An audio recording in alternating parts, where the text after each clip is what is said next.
bonsoir. Deux des trois personnes qui se sont évadées de la prison de Montagne-Posée hier ont été arrêtées aujourd'hui. Le troisième, Valentino Waro, est toujours en cavale. Selon un communiqué du ministère de l'Intérieur, les efforts pour localiser et appréhender le fugitif se poursuivent. L'administration pénitentiaire collabore étroitement avec les forces de la police pour assurer son retour rapide en détention.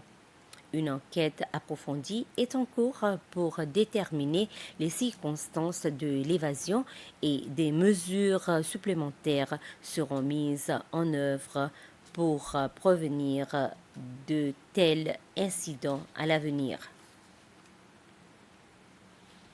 La commission de régulation a annoncé que le tarif de l'électricité pour la période de mi-janvier à mi-avril 2025 connaîtra une diminution de 14 centimes pour tous les secteurs. Selon un communiqué de la Commission, cette réduction est attribuée à la baisse du prix du carburant reçu par la PUC au cours du dernier trimestre. La prochaine révision du tarif de l'électricité sera annoncée en avril 2025. C'est au début du mois prochain que la Cour constitutionnelle examinera la pétition de l'accuse Mukesh Valabji contre 8 répondants, y compris le président Wivol Ramkalawan. Cette pétition est relative à l'affaire de blanchiment d'argent. Dans la pétition qui vise également le vice-président, le président de l'Assemblée nationale, la CCS et d'autres, M. Valabdi demande au tribunal de faire plusieurs déclarations, comme une déclaration selon laquelle la loi 9 de 2022 est incompatible et contraire à l'article 19 de la Charte, que l'article 3.8 de la loi anti-blanchiment d'argent de 2006 est incompatible avec la Constitution et donc nul, que la modification corrélative de l'article 3.8 de la loi de 2020 sur la lutte contre le blanchiment d'argent et le financement du terrorisme est incompatible à la Constitution et donc nul.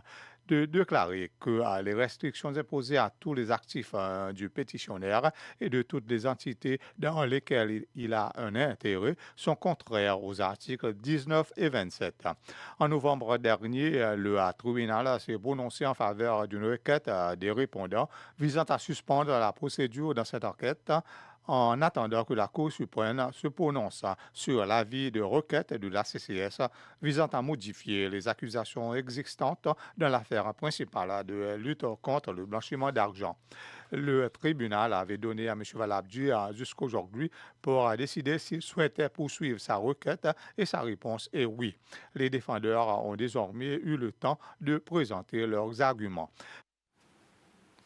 Les statistiques du fonds de pension pour l'année 2024 montrent un total d'un peu plus de 10 000 personnes ont volontairement cotisé contre un peu plus de 9 000 en 2023. La responsable du marketing et des relations publiques au sein du fonds de pension, Vanessa Dingwell, affirme qu'au total, cette entité a levé 42 millions de roupies grâce à des contributions volontaires l'année dernière contre environ 40 000 roupies en 2023.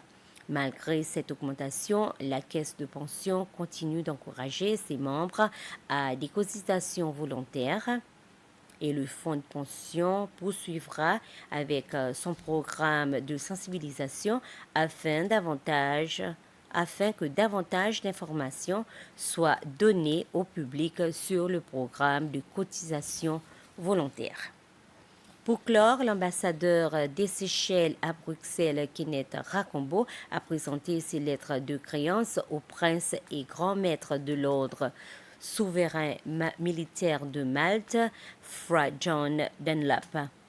Cela s'est déroulé vendredi dernier et lors de cet événement, l'ambassadeur Rakombo a eu l'opportunité de discuter de plusieurs sujets importants, dont les enjeux liés au secteur de la santé, les défis posés par la toxicomanie, ainsi que les différentes spécifiques rencontrées par les petits États insulaires.